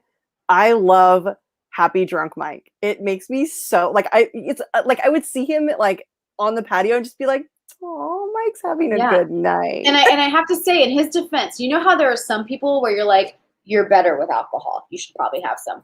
Mike is just as ridiculous and energetic and fun sober as he is drunk. So he's not the type of person who it's like, okay, you need a couple drinks for me to have a good time. Like, he is a good time regardless. He's just got the energy of like a fucking 20-year-old. It's insane. I don't know how old he is and how that works for him because it defies all science and logic. I don't get it. But he doesn't need it. He doesn't. And some people, you just sit there and you're like, God, you'd be so cool if you just had like a drink and a half in you. Just a little bit. He's definitely not a drunk Bobby. He's not. He's not. But he is fun. He is fun when he drinks, and he will shake that little ass and do his little thing, and it is fun. It is fun. I love getting Mike drunk. It doesn't happen often at all. It doesn't, and I wish it would happen more. But when he decides to let loose at weddings. You guys stopped by, if I remember correctly, because I was a few sheets to the wind as well. But I believe you guys stopped by PJ's Christmas party a few years ago. Probably, yeah. And I think I remember you guys had like already been like out at other like holiday parties, and like we were like your last stop because we were literally like on your way home from the last party. And I just remember him walking in and like giggling, and you both were just like so merry and so happy. And I was like, yay! Oh, that's because it was. I don't think liquor or booze had anything to do with it. I think it was just Christmas time, and that's when Mike reaches his peak happiness. I was probably drunk, but if you got a dose of Christmas Mike, that is not alcohol induced at all. That is just the Christmas spirit of Mike Kalinowski beaming out for the world. He can't help himself. I will say, I'm telling you, he'll drink at Comic-Con and he'll drink. I don't know where else. But he's not a peer pressure guy. You can't buy him a beer, he might drink it, or he'll sip one beer all night to not be rude. But like fans, showdown people, he's not going to be the type who's like, oh, you're all taking a shot. Well, then I'll do it. I will, but he will not. He won't. He's very stubborn, and he's not into it. Not his thing. I will say that in my lifetime, if I don't get the two of you starring opposite each other in a Hallmark or Lifetime Christmas movie, then life is not worth living. Oh my God. Can I speak on this real quick? Yes, because please, dear God. There's stuff in the works, and not for me, but one of my best friends, her name is Sarah Hoots. She does a lot of photography, headshots. I mention her all the time. She and I worked at Hooters together, like back in the day, and then she married a guy who works for SiriusXM, and his job got transferred to LA finally. So now 10 years after our like friendship, we were reunited here in LA like 4 or 6 years ago or something. And so Mike has been inducted into my LA family, and so Sarah is a diehard Hallmark movie. Like if anyone has more Christmas spirit than Mike in this world, it's my friend Sarah Hoots. Like, she's obsessed. She hosts a gingerbread party every single Christmas. She makes all of the gingerbread from scratch. She'll assemble them. She'll make the royal icing. Like, everyone gets together. She hosts it every year, and it's insane. And obviously she's from New Braunfels, Texas. She's from a very small town right between San Antonio and Austin. Bitch loves to party. She can handle her liquor, and she's just so, and she's gorgeous. She's gorgeous beyond measure. She's the type of woman that you look at and you're like, I want to fucking hate you so much, but I love you. And Mike took to her and her husband, Rich Davis, like a fucking sponge. And they're all great and they welcomed him. But we were all in Texas. We were all in New Braunfels together for Worst Fest a couple years ago, which Mike hated, by the way, and it was actually quite a dud. And that's part of like her fake marriage contract, where she's like, me and my husband, we have to go to Worst Fest every year, and I'm like, we'll go. So it's a big fest. It's a big Oktoberfest that happens in New Braunfels, and we hyped it up so big for Mike, and we were like, dude, all of our friends are coming to Worst Fest. It's what we do every single year. Like, Sarah, it's non-negotiable. This is her hometown. Like, you got to go. And it was so overcrowded and so ridiculous. And I remember trying to get him chicken on a stick in the tent. And the tent was asses to elbows. And we started walking through. And I'm like, no, the chicken on the stick is so good. It's like a fucking staple. Like, you got to get it. And we were walking through and people were bumping into us with their beer and like gnawing on their turkey legs. And he just straight up went, whoop, turned around. He's like, I work in a fucking theme park, Shannon. I'm done with this shit. I'm out. And I was like, okay, all right, well, okay, here we go. I'm going to go find a new beer tent. I'm going to get us a picture. We're going to see what we can do. I don't know. But anyway, so we were in New Braunfels and we were drinking. It was not Worst Fest at this point in time, but we were all hanging out at this winery. And we started talking about Hallmark movies.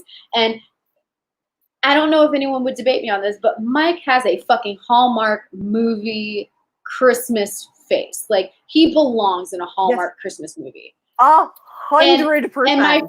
And my friend Sarah Hoots is the perfect wife to counter Mike Kalinowski in all of these movies. Like, their aesthetic together is insane for this type of genre. So we were just joking around and we're like, oh my God, we should make a Hallmark movie. And obviously they all go off the same fucking blueprint. We're like, oh, it's like I'm not going to tell you the plot, because if we make it, I don't want you guys to steal my idea. But we had this whole fucking plan about this small town in New Braunfels and these local store owners and like making our own movie. And I still want to do it. But she's the one. As much as I would love to star alongside Mike in anything, my friend Sarah would actually be the perfect wife for Mike in a Hallmark Christmas movie. If you guys don't know her, look her up. Her name is Hoots XO. And if you need headshots or any sort of family photography, you're in LA, she's awesome. She just had her second kid, so she's probably not working much right now. But you know, it'd be great is if you and her husband played like the married couple that was like, because like there's I would be the villain. I'd be the villain. No, not the villain, but like the wise couple that like gives them advice. Because there's always like, so there's, you know, the female lawyer who goes back to her hometown, who lost the Christmas spirit and runs into her old high school sweetheart or her next door neighbor. Yep. There's legitimately, every year it gets posted and there's like a formula to it, and it's like and it's like lawyer, caterer, like all of this goes to and like all of like it just it's like movie, Mad Gaps, but with like Hallmark Christmas movies. You just insert whatever fucking noun or adjective and then you make a movie about it.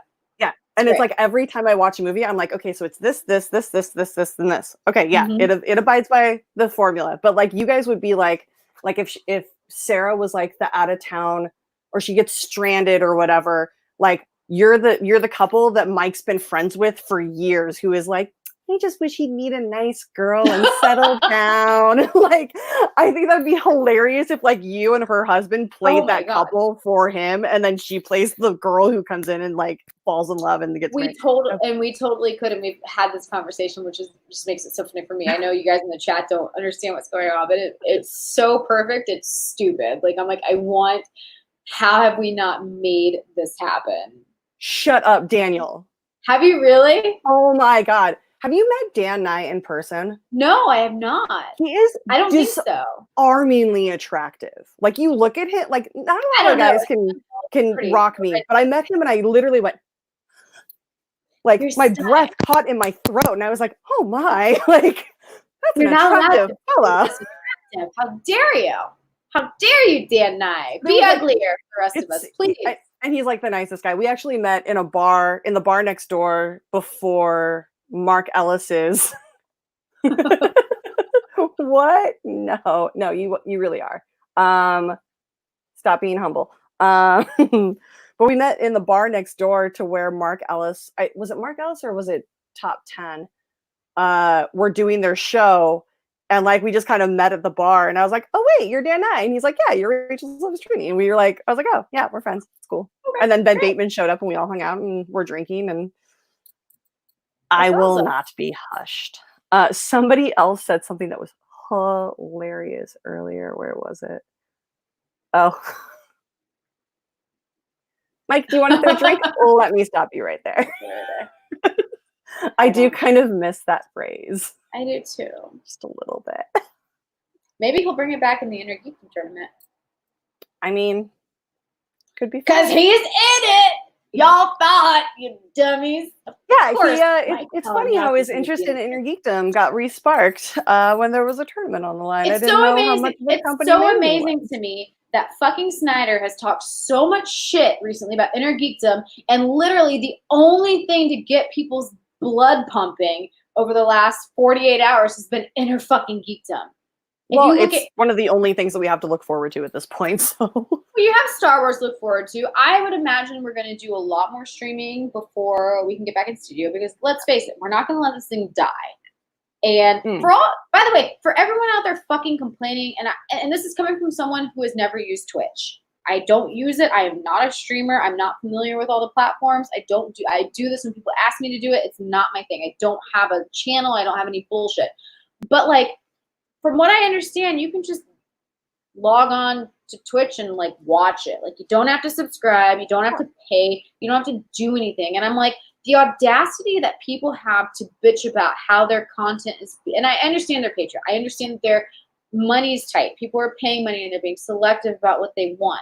But like, nothing's being taken away from you. We're adding something and growing at the same time, and you still get all the perks that you're gonna get that everyone else has to wait for to become public. Like I'm trying, and I'm grappling with having sympathy for people that are like, it's on Twitch, like fuck it, I'm not gonna watch it. And I'm like, what is wrong with you? Like, what else are you gonna fucking do? You're gonna go watch Absurd Planet on Netflix? Like, give me a break. Like, literally, just watch it. You don't have to work for it. Yeah. And they're like, but I won't get a notification. And I'm like, then you're fucking lazy. It's like, literally just another website. Set your timer, be an adult. Yeah.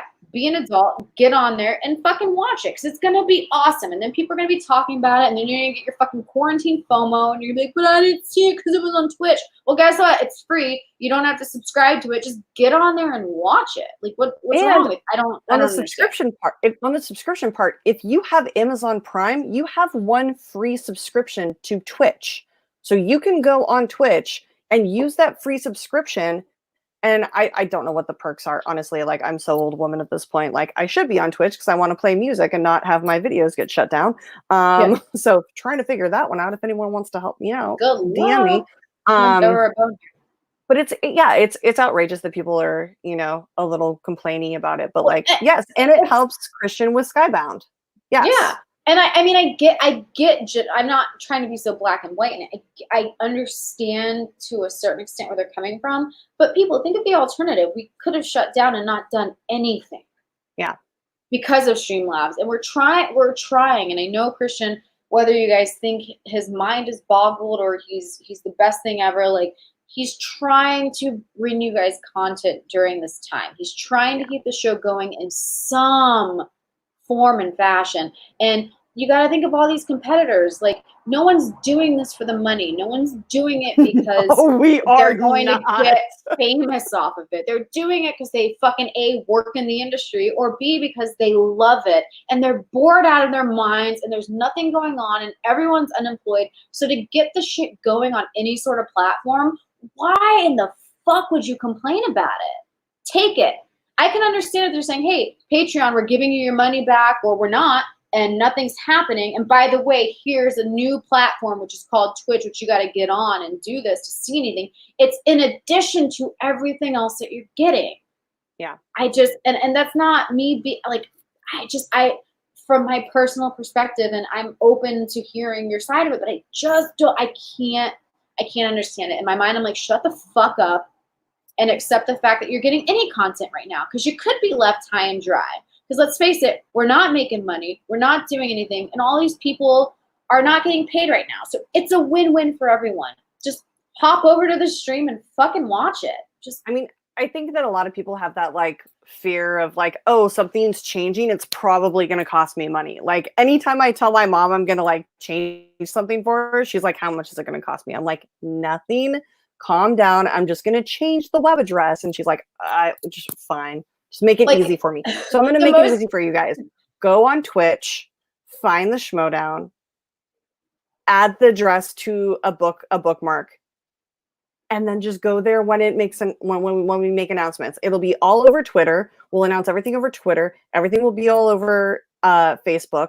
You will be notified. It will happen. Nothing is going to happen without your without you guys being notified. It will be fine. Take an edible. Totally relax. Take an edible. Chill the fuck out. Calm down. I don't use Twitch. I don't know what Twitch is. I'm not familiar with it at all. But if there's a link that fucking directs me straight to it, like I'm gonna click on the link and watch it. I don't know. I have a feeling that the people that watch this show are more than capable of setting their own alarm to remind them that it's time to tune into the match. Dude, the people that are in the fandom are more tech savvy than almost anybody I've ever met. Like I've had people from, the call to action, like the Action Army. Those are the people that have helped me set up all of my Streamlabs, my StreamYards, and my YouTube, and like helped me with visuals. And like, you guys are the best. This is not going to be a difficult thing. Thrawn, we're talking about the change to Twitch for the tournaments. It's going to be fine. Not even a change. It's just a new platform. It's just a new experience. It's a new link. And guess what? We're all doing this for the first time together. So like, relax. It's not like we had this. I don't think Christian. I mean, obviously he wants to expand, and I get it. And Twitch is apparently a notorious platform. Like I said, I don't know this stuff, but I know that I'm smart enough to click on a fucking link and set a reminder on my phone if I want to watch it. So like, get over it. Just. Let's have fun. Let's enjoy it. Let's be grateful that we're still producing content, that these people aren't getting paid, that they don't have jobs, that everyone's fucking miserable, and you guys still get to see your Schmodown content. And we get to play in this wonderful world, insane world that has been created by two crazy motherfuckers who I love. And I get to be an asshole to you guys on purpose. I love it. And I love it. Let's just have fun with it, please. When you started getting involved, I'm like, oh, the shit is hitting the fan, and it makes me so happy because there's nothing that I love better than like strong, loudmouth broads, and like you and Grace and Kate and Janine and Brittany. Like, I'm just like, give me all this. Like, I would love to have like a sleepover version of this show with just like all of the females on and just like just hash it out. Oh yeah, that would be so bad. It'd be so delicious. But I also, if there's a way to do it, I would love to have people sponsor, like have like a drinking buddies portion, and have people sponsor like a bottle of wine per participant, so that we all have time to go buy our wines. We all sit down and we all drink the wine together and see what tea gets poured. I'm telling you, a bottle of wine may not be enough per person. These bitches can handle their wine. We can start there. It doesn't have to be wine. I wouldn't buy wine. I would buy another bottle of bourbon. Yeah, we'll have a reserve stash that we can start on, and then the sponsored wine will come in, and everyone will be happy. I mean, depending on what wine we get, I could probably find a sponsor. I'm game for just about anything. That sounds amazing. It's fine by me. Well, if you're good, we can hang out for a little bit longer. We're closing in on 2 hours, which is no problem for me. Y'all fucking know I can talk until I'm nothing. We've covered everything I've wanted to. We've covered shit that doesn't matter, and I hope you loved it, because I don't care. Camshaft is like, yes, let's do that. I would love to do that. Yeah. Where was it?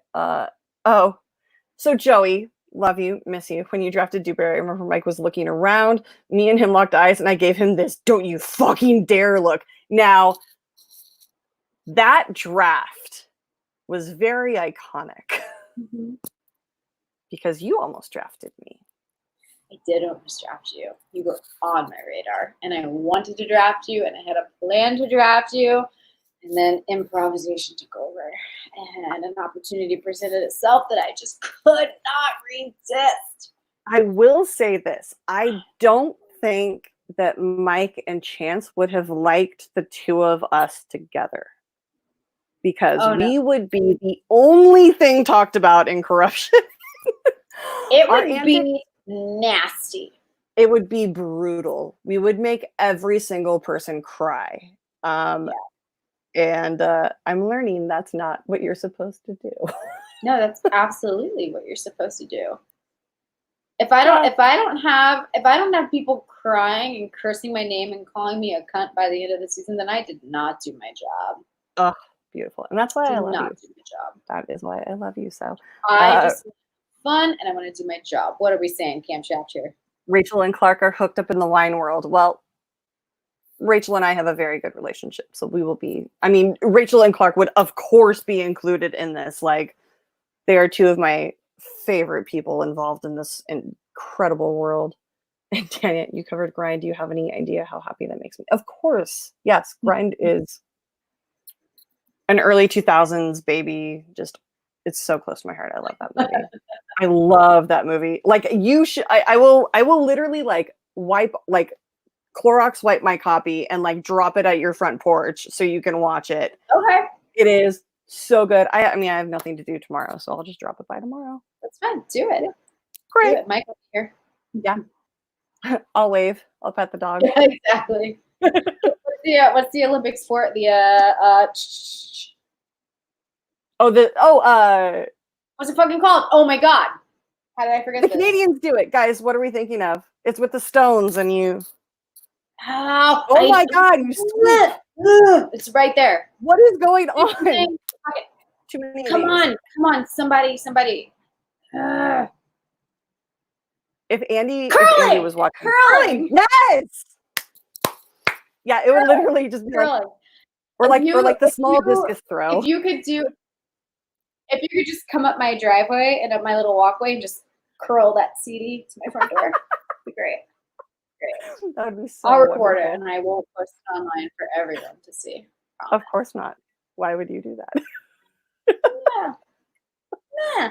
Curling is one of my favorite sports. I'm not even joking. I was in a bar in Wisconsin, in Madison, Wisconsin, one of my favorite places in the world. And there was like a local.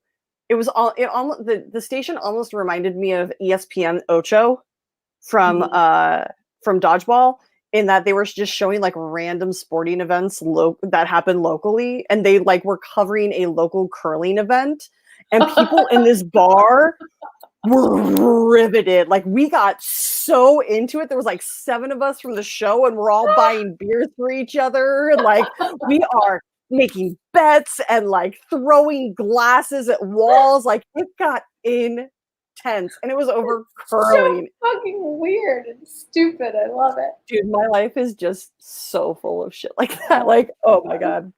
I've been curling. Have you been curling? No. Why would I have the opportunity to do that? There is a local curling club. I'm not even joking. Of course there is. There has to be local curling club. Oh my god. It's the best. It is so much fun. So there's one in Orange County. There's one in Valencia. There's one in Carlsbad. Oh, Carlsbad. I used to live in Carlsbad. Oh wow. Yeah, no, there's definitely one. There's one called The Broad. I wish I was making this up. Yeah. No, there's definitely curling clubs here in California that we can go to. In fact, I'm sorry, Weston, is professional beanbag throwing the equivalent of cornhole? Because if it is, then I'm totally down for that. Yeah. Just saying. I mean, can you imagine like a giant version of cornhole where you have to throw like massive? Oh my god, let's do this. I can. Yes, I can. And also the game. It's big. I don't know what the technical term for it is, but if you go to any sort of Caribbean island or tropical destination with a little ring with a little hook on the tree, and you just boop, and you try to hook the ring onto the tree, onto the little hook. Oh, it's the most fresh. You never even heard of this? You know, I've never been there. Oh, I've man. never been to the Caribbean. Oh man, it's so this simple. isn't a body to go out in bikinis. This avoids beaches unless I'm like underneath. Everyone is allowed to wear a bikini at all times. No, even you guys. For real. Please. I just haven't found one that's structurally sound enough for me. I get that. I do understand that. I'm converting to one pieces after this coronavirus shit is over because let's just face it. It's just... Although I am getting really tempted to like go out and tan because I have a balcony, but I'm also like we have a split level, like the ground level is here and then like our balcony is like 6 feet up and it's massive. So everybody in the neighborhood can see it.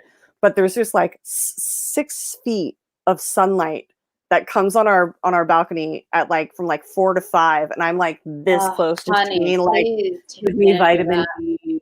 All we have is like our little walkway outside and then like the main road.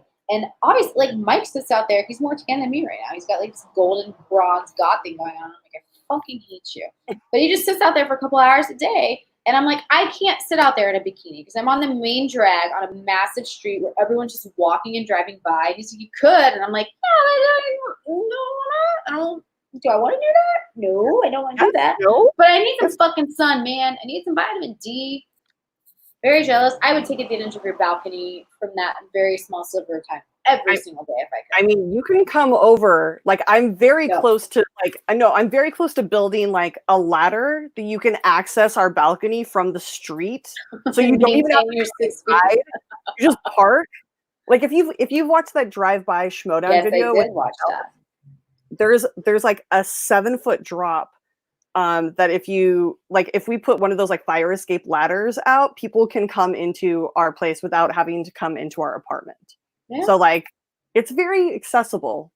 Like we could have a legit party and invite like 6 people. Let's not do that. Let me tap into medical professional. Let's not encourage that. Let's just ride the shit out and keep our distance. I mean, nobody goes on our balcony. People aren't going anywhere unless you fucking expose them to this virus, and then they're going either to heaven or hell or whatever the fuck you believe in. So let's just keep everyone distant. It's inconvenient. I promise you we're going to be okay. We're going to get through it. It's only been 2 months. I know it feels like forever. Just don't. Just because you can doesn't mean you should. Let's not, because we all know someone in our lives that could potentially be affected by this, and you don't know whether or not you would ever be the cause of it. And why would you want that on your conscience? Just fucking stay home. Just wear your dumb masks. Stay the fuck home. Wash your hands. Just it's easy as shit. Just wash your hands. If the worst thing that comes out of this is that you had to wear a mask because and you're genuinely pissed about that, then I would probably take a good hard look at your life and make some changes. I mean, I wish there were a few people we could broadcast that to. I do too. I've been reading a lot of shit. It's very infuriating.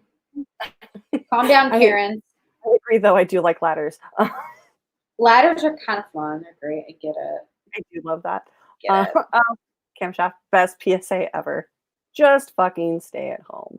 Just fuck it. That is my only PSA. Just fucking stay at home. Yeah. I go to work because I have to. I look at these people because I have to.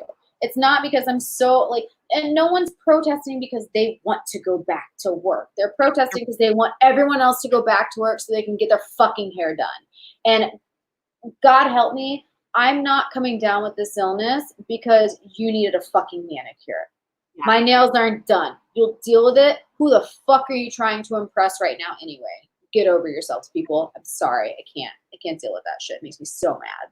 Have fun. Have your kids cut your hair. It's the only time they're ever going to be able to do this without or you just giving don't even worry about it, because literally every fucking person in the world is going through the same shit you are when it comes to your aesthetic needs. Trust me, I spend more money on toiletries and bullshit than most of you, and it's like you don't get to do it. Guess what? You don't get to go to the beach. The beach ain't going anywhere, but you don't get to go to it for now. So suck it up. It's not your fucking constitutional right to go to the beach. Stop. We're not. I can't. Makes my fucking blood boil. Because, like I said, I have friends. I have people that I'm close to that are doing the shit that you guys are praising me for doing. And I'm like, no. Yeah. stay home. Stop. I don't care how long this lasts. There is a solution. There is a way to fix this or make it better in the future. And people are working on it. That's what your scientists and your researchers are for. You don't think they're out there every single day trying to come up with something like this? Yeah, sorry, Weston. This shit, I'm sorry. I'll stop. Guys, no, this isn't a rant. This is a lecture that people my fucking need life. To hear. This is my life. You guys, I'm sorry. Just don't stop. If you don't have to. Thrawn. It's true. He says beach is full of eons of dead animals and whale piss. Don't go there. It's true. Yeah. So to deviate from this rage spiral that we can delve into, we're closing on 2 hours. So I'm going to close this up real quick with if anybody has any last questions, go ahead and submit them. You have another like 2 minutes, and then we're going to ask my favorite final question. We got 2 minutes, and this bitch is getting some ramen. I gotta order food. Let's go. Yeah, I need to eat too, because I should not be as fuzzy after 2 glasses of this as I am. I'm not drinking anymore. Mama's got an early morning. Yeah, I time means nothing to me anymore.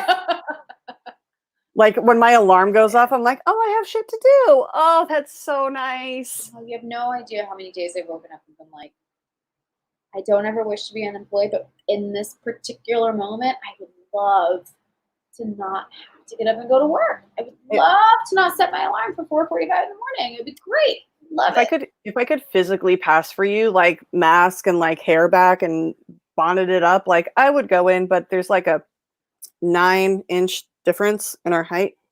You wouldn't go over very well. That's not. Like I'm like you, but done this. And also, like I said, I do love my job and I love working. Well, yeah. I'm very grateful to be in a position where I can do it. So that's no disrespect to people, to the many, many people who fucking are out of work, not by choice. So yes. I had a really fun time with you guys too. I love you, Cam. She's the sweetest. You guys are the best.